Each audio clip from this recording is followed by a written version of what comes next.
이게 근데 사실은 이게 어떻게 보면 좀 내밀한 이야기일 수도 있는 건데 네네. 신혼 때하고 비교해서 이게 좀 상징적인 사건이라고 생각해서 얘기한 겁니다. 그러니까 신혼 때는 뭐 죽을 때까지 한 방울 쓰자 뭐 이런 약속들도 하고 그러잖아요. 약간 네. 달달한.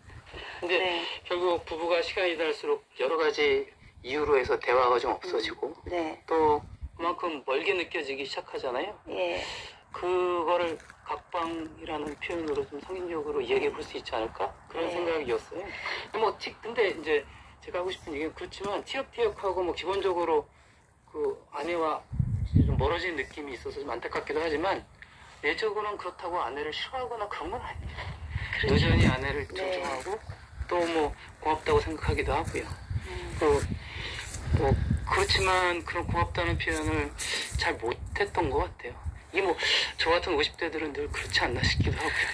이런 중년의 부부관계에 대해서 우리 강원호 선생님 어떤 조언을 좀 해주셨는지.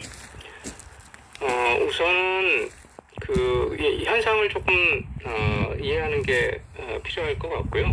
그러니까 제가 느끼기에 한국에 굉장히 많은 부부들이 그 중년이 됐을 때, 그러니까 그 이전까지는 제가 보기엔 일종의 그 분업 체제가 굉장히 잘 돌아가는 가정들이 굉장히 많거든요. 예를 들면 뭐 남자분들은 이제 밖에서 물론 이제 모든 가족이 다 이런 형태는 아니긴 하지만 그래도 어쨌든 상당수의 가족들이 남자분들은 밖에서 뭐 일을 하고 뭔가 하여튼 뭐 밖으로 주로 이제 돈을 그다음에 그 여자분들은 주부들 대표적이기도 하고 근데 꼭 주부가 아니더라도 뭐 일을 하시는 분들이라도 이제 아이 양육이나 교육 문제에 있어서 여자분들이 많이 관여를 하게 되는데 어떤 면에서는 본인들이 그렇게 에너지를 쏟는 뭐 제 표현으로는 이제 일종의 미닝풀리스를 그런 방식으로 충족하는 이런 상태가 한 20년, 25년 되다가 그 동안에는 뭔가 문제가 있어도 예를 들면 신혼 때 해결 안 된 문제, 뭐 여러 가지 갈등들 이런 것들은 각자 그렇게 몰두하는 뭔가가 있는 동안에 이제 수면 밑으로 사실 가라앉는 거죠. 20년, 30년 동안. 그러다가 자녀가 이제 성장해서 독립해서 나간다든가, 아니면 뭐 남자분이 이제 임국장님처럼 은퇴를 하시게 된다든가 이런 상황이 되면 준비가 전혀 안 된 상태에서 이제 둘만 남게 되는 거기 때문에 일종의 제 생각에 한 20년, 25년, 30년이 일종 휴전 상태처럼 진행이 되고 있지 않나 싶은데요. 그래서 우선은 해묵은 문제 혹은 수면 밑에 묻혀 있었던 어떤 그런 문제들 부부 사이에 그게 이제 어떤 건지를 조금 더 명확하게 인지하는 노력이 필요할 것 같고요.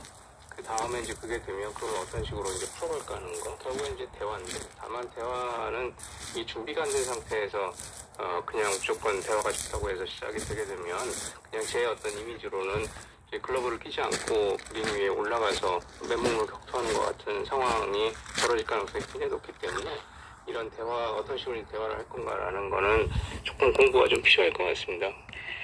여러 가지 문제가 있을 수 있겠습니다. 갱년기 때문에 찾아오는 뭐 체력적인 문제, 또 대부분 또 부모님들이 또 돌아가시는 그런 나이기도 하고 자식과의 관계 설정도 새롭게 해야 되는 문제, 여러 가지 문제가 있는데 이 시간에 다루기에는 너무나 폭넓어서 이걸 하나 여쭤볼게요.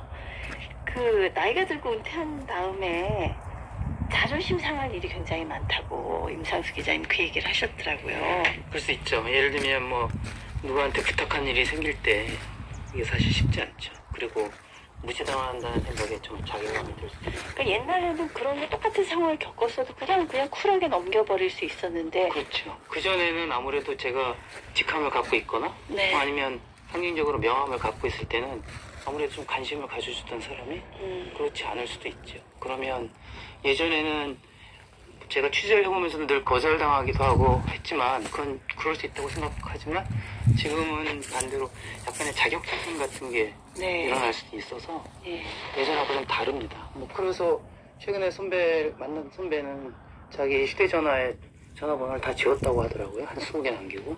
왜냐하면 전화를 해도 처음에 받다가 두 번째부터는 안 받는다든지 전화 받았는데 불쾌하게 한다든지 그래서 다 지웠다는 사람도 있고. 그러네요. 감정 조절도 옛날보다 잘 안 되는 것 같다고.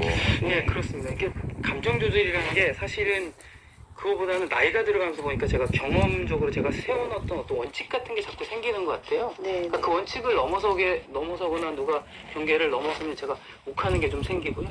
예를 들면 자격지심 때문인지 모르겠는데 젊은 친구들이 어떤 이야기를 하면 정당하게 저한테 제의하거나 그런 것일 수도 있는데 어떨 때는 좀 불쾌하다거나 무시당했다거나 그런 네. 느낌이 들 때도 있는 것 같아요.